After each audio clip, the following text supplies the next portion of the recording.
The necklace caught the light first, April 1945. A prisoner processing center outside Frankfurt, Germany. General George Patton is walking through rows of captured German soldiers. He's seen this routine 1,000 times. 4. Americans checking weapons, recording names, moving prisoners through. Then he stops walking. Something around a German soldier's neck is reflecting light. Metal, not one piece. Dozens. Patton moves closer. PAC. 4. Slow the German is SS, standing in the processing line like every other prisoner. But around his neck, hanging on a chain, is something Patton has never seen before. A necklace made entirely of dog tags, American dog tags. 4. Patton counts them. 50 small rectangles of stamped metal. 50 names, 50 service numbers, 50 soldiers who left home and never came back. This German had collected them, strung them together. 4. Worn them around his neck like jewelry. Patton looks at the German's face. No regret, just cold eyes staring back. What happened next would become a story most soldiers who saw it never forgot. 4.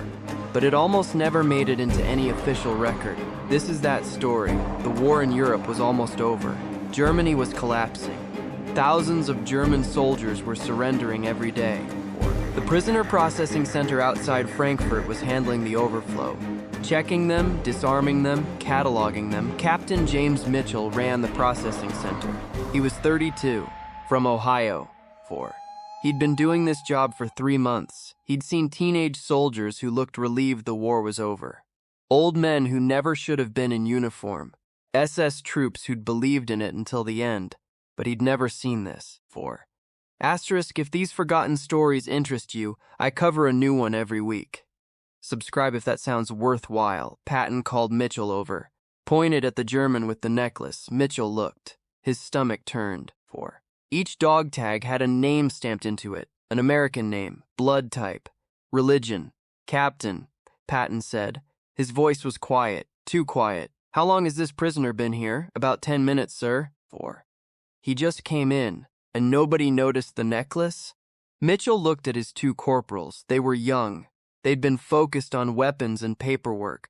They hadn't looked at the prisoner's neck. Sir, we didn't see it. 4. Pat me, Lieutenant, slowly. Get me Lieutenant Harper, and get me someone who speaks German. Mitchell moved fast.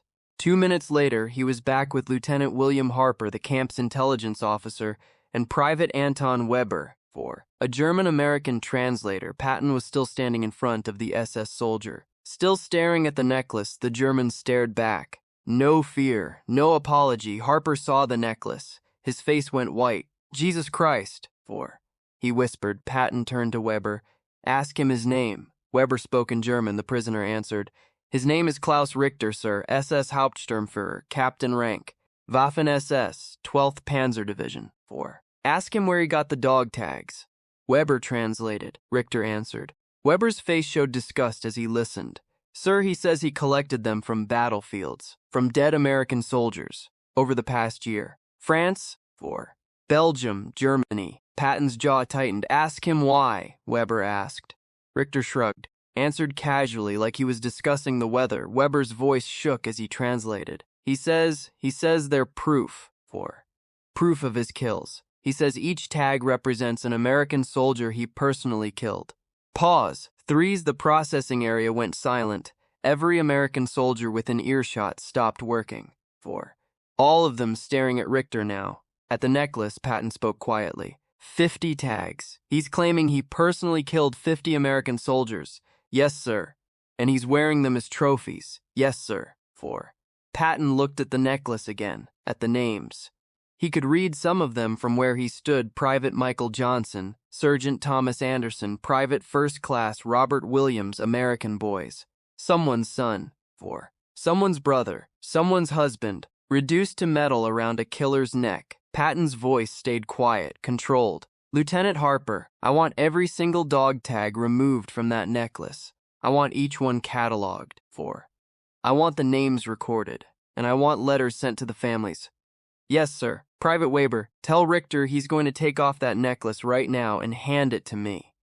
Weber translated. Richter smiled. 4. Said something in German. Weber hesitated. What did he say? Patton asked. Sir, he said. No, he said these are his. He earned them. He's keeping them. The silence deepened. Every American in the area was watching now. 4. Waiting to see what Patton would do. Patton takes one step closer to Richter. They're now 3 feet apart. Private Weber, translate exactly what I say. Word for word, yes, sir. Patton speaks slowly, deliberately. 4. His eyes never leave Richter's face.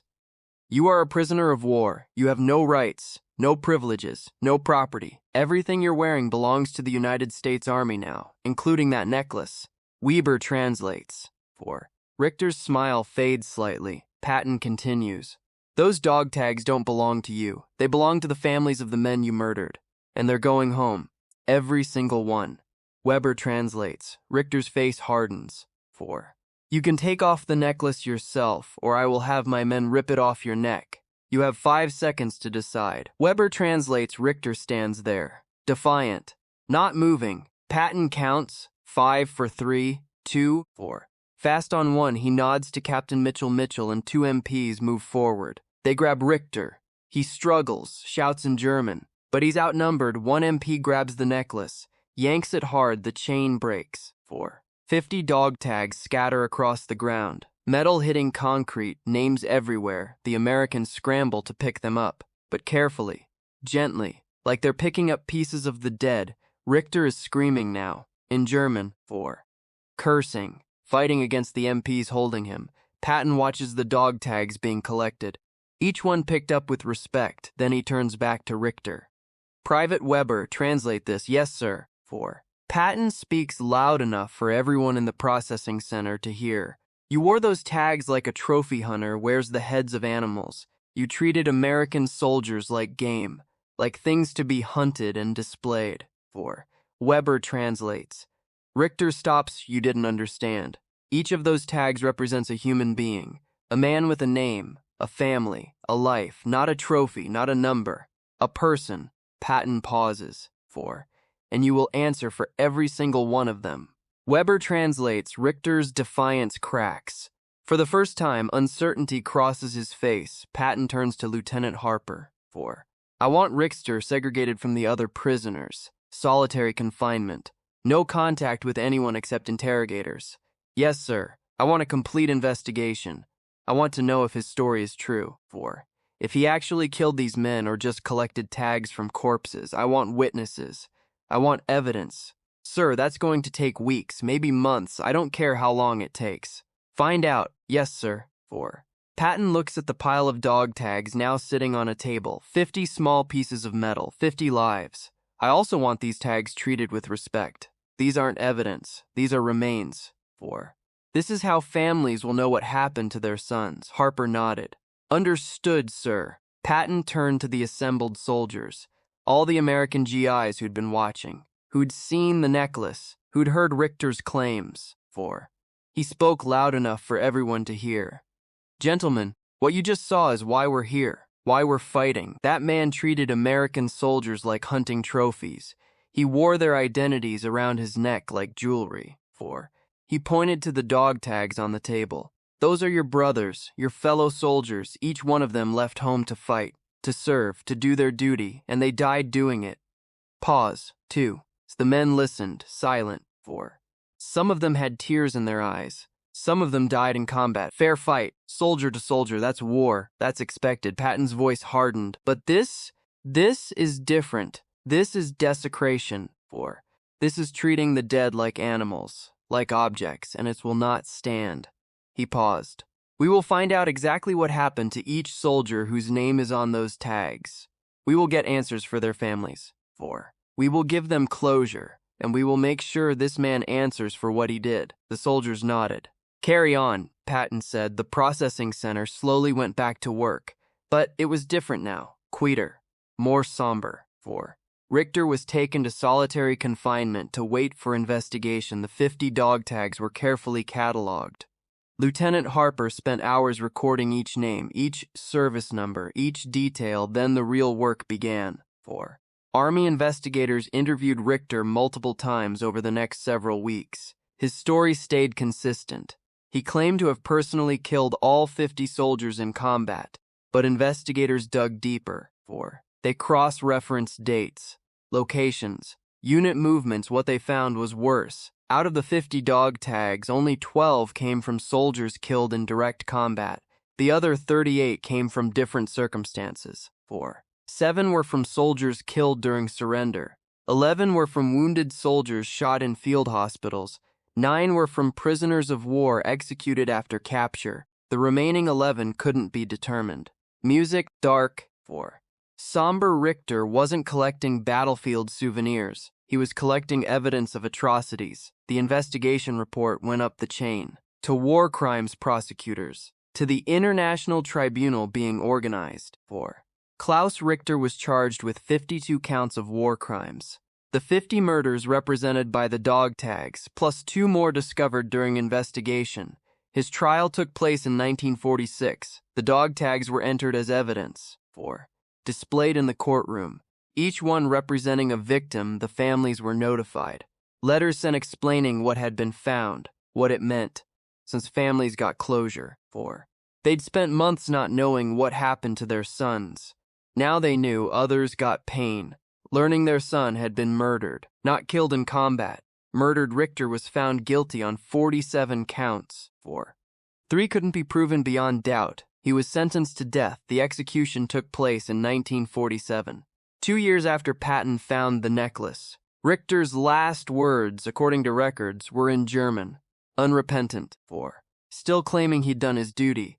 The dog tags were eventually returned to families who wanted them. Private First Class David Murphy, 22 years old. From Boston, his dog tag was number 17 on Richter's necklace. 4. Investigators determined Murphy had been killed on December 3, 1944, near the German border. The circumstances were unclear. Richter claimed it was combat.